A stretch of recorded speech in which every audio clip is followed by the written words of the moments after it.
जंग पर आमादा हो गया है सन की चीन। घातक मिसाइलों से ताइवान पर कर रहा हमला। आसमान में भी फाइटर जेट्स से दिखा रहा दम। ताइवान की कर रहा है पूरी तरह सैन्य घेराबंदी। जापान को भी डराने की कर रहा कोशिश। ताइपे ने भी तैनात किया अमेरिकी ब्रह्मास्त्र। दोस्तों, पेलोसी ने ताइवान की यात्रा क्या की? लगता है चीन का मानसिक संतुलन ही खराब हो गया है। वो पूरी तरह पगला गया है।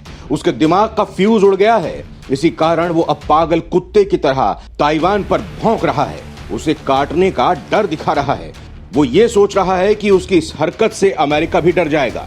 इसी सनक में वो कुछ ऐसा कर रहा है जिससे ताइवान और चीन के बीच तनाव गहरा गया है। युद्ध की आशंका बलवती हो गई है और किसी भी क्षण जंग का ऐलान होने की बात कही जा रही है। चीन की तैयारी भी इसी ओर संकेत कर रही है। दोस्तों, चीन पहले ही ताइवान पर कब्जा करना चाहता है और अब पेलोसी की यात्रा ने उसे एक मौका दे दिया है अपने नापाक मंसूबों को पूरा करने का। लेकिन उसके और ताइवान के बीच खड़ा अमेरिका उसके रास्ते का कांटा बना हुआ है। दोस्तों, चीन जानता है कि अगर उसने ताइवान के साथ जंग छेड़ने की कोशिश की तो अमेरिका शांत नहीं बैठेगा, क्योंकि ताइवान को दी गई चुनौती अमेरिका को सीधे जंग के लिए ललकारने जैसा होगा। इसके साथ ही उसकी करतूतों से भड़का जापान भी उसे मजा चखाने का इंतजार कर रहा है। ऑस्ट्रेलिया से उसकी वैसे ही अदावत चल रही है, लिहाजा अगर चीन ने ताइवान के साथ जंग छेड़ी तो उसकी राह आसान नहीं होगी। जहां तक भारत की बात है तो उसे भी चीन के साथ अपना पुराना हिसाब किताब पूरा करना है। सीमा पर उसकी सारी हेकड़ी निकालनी है। मतलब कुल मिलाकर अब चीन का तेल निकलने वाला है और उसकी धुरियां बिगड़ने वाली हैं। दोस्तों, आज के इस वीडियो में हम चीन और ताइवान के बीच चल रहे इसी टेंशन का विश्लेषण करेंगे। सैन्य अभ्यास के नाम पर ताइवान को घेर रहा चीन। घातक मिसाइलों के साथ उड़ा रहा फाइटर जेट्स। ताइपे ने तैनात किया अमेरिकी ब्रह्मास्त्र। दोस्तों, अमेरिकी हाउस ऑफ रिप्रेजेंटेटिव की अध्यक्ष नैन्सी पेलोसी की ताइवान यात्रा पर चीन बौखलाया हुआ है। यही कारण है कि चीन ने 26 साल बाद दोबारा ताइवान की सीमा के अंदर मिसाइलों की बारिश की है। चीनी मीडिया ने तो बाकायदा इन मिसाइल लॉन्चिंग के वीडियो को जारी कर अपनी ताकत का बखान किया है। ग्लोबल टाइम्स ने बताया कि चीनी पीपल्स लिबरेशन आर्मी ने गुरुवार को ताइवान द्वीप के आसपास बड़े पैमाने पर सैन्य अभ्यास शुरू किया। इसकी शुरुआत में ताइवान जल डमरू मध्य के पूर्वी हिस्से में पहले से निर्धारित क्षेत्रों में लंबी दूरी की रॉकेट आर्टिलरी और पारंपरिक मिसाइलों के जरिए लाइव फायर ड्रिल की गई।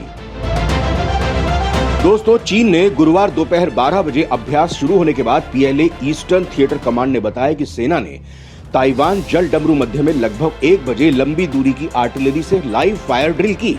इसमें कई विशेष लक्ष्यों को सटीकता के साथ भेदा गया। इस घटना के कई वीडियो क्लिप्स चीनी सोशल मीडिया पर वायरल हो रहे हैं।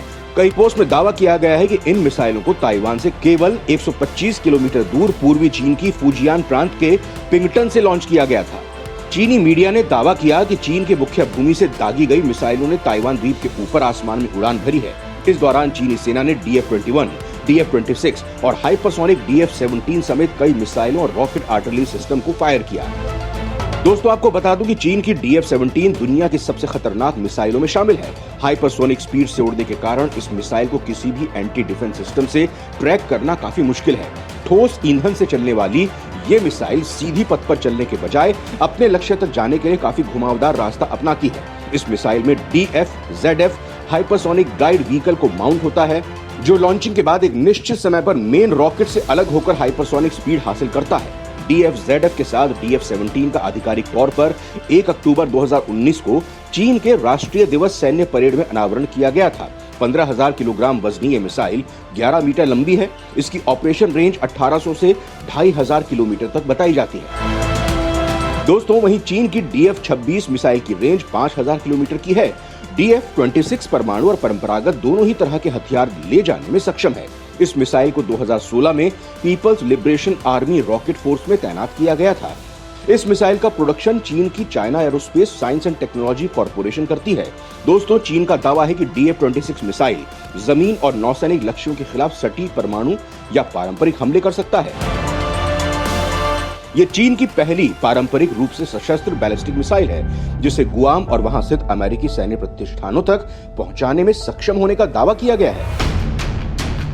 चीन ने इस मिसाइल को 2015 में आयोजित एक परेड के दौरान पहली बार प्रदर्शित किया था। दोस्तों, चीन की मिलिट्री ने ताइवान को डराने के लिए अपने मिस्ट्री वेपन को भी दागा। ताइवान को हड़काने के लिए मिस्ट्री वेपन अक्साई चिन में भी किया गया था इसका टेस्ट। दोस्तों, लाइव फायर एक्सरसाइज के तहत चीनी सेना ने गुरुवार को 370 mm वाले PCL-191 रॉकेट्स को भी दागा। इन रॉकेट्स को ताइवान स्टेट्स पर लॉन्च किया गया। इन्हें दागने का मकसद ताइवान को निशाना बनाना है। चीन की स्थानीय मीडिया की तरफ से इस बात की जानकारी दी गई। चीन के सरकारी अखबार ग्लोबल टाइम्स की तरफ से बताया गया है कि जो मिलिट्री ड्रिल ताइवान के करीब हो रही है, उसके तहत समुद्र से लेकर जमीन और हवा में भी ताइवान की घेराबंदी की जा रही है। जो रॉकेट चीन ने दागा है, उसे रक्षा विशेषज्ञों ने एक मिस्ट्री वेपन करार दिया है। इस रॉकेट सिस्टम को उस समय टेस्ट किया गया जब भारत के साथ पूरी लद्दाख में तनाव जारी था। चीन ने पिछले दिनों ही इसे लद्दाख के करीब टेस्ट किया था।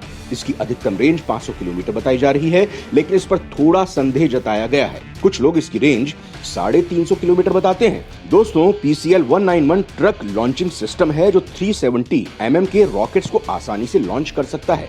इस सिस्टम पर 350 किलोमीटर की रेंज वाले 8 रॉकेट्स कैरी किए जा सकते हैं, या फिर 750 mm वाले fire dragon 480 tactical ballistic missile को कैरी कर सकता है।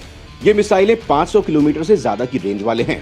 इस रॉकेट सिस्टम की झलक चीन ने सबसे पहले साल 2019 में नेशनल डे परेड के दौरान दुनिया को दिखाई थी। इस सिस्टम को PLA का सबसे एडवांस सिस्टम करार दिया जा रहा है। इससे अलग ग्लोबल टाइम्स की तरफ से यह भी बताया गया है कि PLA की ईस्टर्न कमांड रॉकेट फोर्स ने कई तरह की पारंपरिक मिसाइलों को ताइवान के पूर्व में कई चिन्हित हिस्सों की तरफ दाग दिया है।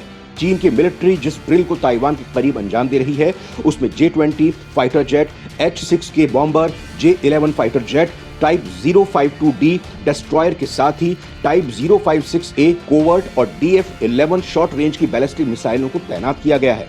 ताइवानी रक्षा मंत्रालय ने बताया कि हमारे देश के उत्तर पूर्व और दक्षिण पश्चिम में चीनी सेना ने कई बैलिस्टिक मिसाइलें लॉन्च की हैं। ताइवानी सेना हालात पर नजर बनाए हुए है और चीन की मिसाइल लॉन्चिंग के जवाब में ताइवान ने अमेरिका से खरीदे गए पैट्रियट मिसाइल डिफेंस सिस्टम को एक्टिवेट कर दिया है। पैट्रियट मिसाइल डिफेंस सिस्टम को अमेरिका और उसके सहयोगी देश ऑपरेट करते हैं। ये कॉम्बैट प्रूवन हथियार है जिसकी ताकत को कई युद्धों में जांचा गया है। पैट्रियट MIM-104 सामरिक बैलिस्टिक मिसाइलों, क्रूज मिसाइलों, एडवांस एयरक्राफ्ट का मुकाबला करने के लिए एक लंबी दूरी की, सभी ऊंचाई, हर मौसम में काम करने वाली वायु रक्षा प्रणाली है। इसे मैसाचुसेट्स में रेडियन और फ्लोरिडा में लॉकहीड मार्टिन मिसाइल और फायर कंट्रोल सिस्टम मिलकर बनाती हैं। Patriot America, Germany, Greece, Israel, Japan, Kuwait, Netherland, Saudi Arab, दक्षिण कोरिया, पोलैंड, स्वीडन, कतर, संयुक्त अरब अमीरात, रोमानिया, स्पेन और ताइवान समेत कई अन्य देशों में भी तैनात है। पैट्रियट मिसाइल की मारक क्षमता 70 किलोमीटर और अधिकतम ऊंचाई 24 किलोमीटर से ज्यादा है। न्यूनतम उड़ान का समय 9 सेकंड से कम है, जबकि अधिकतम 3.5 मिनट है। दोस्तों, ताइवान के साथ साथ सन की चीन ने जापान को भी चेतावनी दी है कि अगर उसने ताइवान का साथ दिया तो उसे इसका अंजाम भुगतना पड़ेगा। सन की चीन की सनक करा देगी बड़ा खेल। जापान में गिरी चीन की 5 बैलिस्टिक मिसाइलें। दोस्तों, जापान ने कहा है कि चीन की सेना की तरफ से लॉन्च की गई 5 बैलिस्टिक मिसाइलें उसके इलाके में गिरी हैं। गुरुवार को जापान की सरकार ने कहा कि 5 बैलिस्टिक मिसाइलें जापान के एक्सक्लूसिव इकोनॉमिक जोन में गिरी हैं, जिन्हें चीन की सेना की तरफ से लॉन्च किया गया था। जापान ने इस कदम की निंदा की है। जापान के रक्षा मंत्री नोबुओ किशी ने कहा कि ये पहली बार है जब चीनी सेना से संबंधित बैलिस्टिक मिसाइलें जापान के पानी में गिरी हैं। किशी ने कहा, यह गंभीर मुद्दा है जिसने हमारे देश की और हमारे लोगों की सुरक्षा के लिए चिंताएं पैदा कर दी हैं। जापान की सरकार ने चीनी सरकार के समक्ष राजनयिक विरोध भी दर्ज करवाया है। दोस्तों, आपको बता दूं कि जापान के सबसे दक्षिणी द्वीप ओकिनावा के कुछ हिस्से ताइवान के करीब हैं। EEZ जापान के क्षेत्रीय जल की सीमा से परे समुद्री तट से 200 समुद्री मील तक फैला हुआ है। ऐसे में माना जा रहा है कि चीन ने जानबूझकर जापानी इलाकों में अपनी मिसाइलों को दागा था। दरअसल चीन और जापान में पूर्वी चीन सागर में स्थित 8 द्वीपों को लेकर विवाद है। इसमें सबसे बड़ा सेनकाकू द्वीप है। लगभग 7 वर्ग किलोमीटर में फैले ये द्वीप ताइवान के उत्तर पूर्व, चीनी मुख्य द्वीप के पूर्व में और जापान के प्रांत ओकिनावा के दक्षिण पश्चिम में स्थित है। सेनकाकू द्वीप को चीन और ताइवान में दियोयस के नाम से जाना जाता है। चीन इस द्वीप को अपनी सीमा में स्थित मानता है। चीन के अनुसार जापानी सेना की इस द्वीप पर मौजूदगी उसकी क्षेत्रीय संप्रभुता का उल्लंघन है और चीन अपनी संप्रभुता की रक्षा करने के लिए दृढ़ संकल्प है। यही कारण है कि इस द्वीप के आसपास कई बार चीन और जापान की नौसेनाओं का आमना सामना हो जाता है। दोस्तों, चीन की हरकत पर भारत की भी नजर है। ताइवान को लेकर उसे भी एक मुद्दा मिल गया है, लिहाजा वो भी चीन की किसी गलती का इंतजार कर रहा है, जिससे कि अमेरिका के साथ मिलकर उसकी सारी हेकड़ी निकाली जा सके और उसे मटिया मेट कर सके। जय हिंद, जय भारत।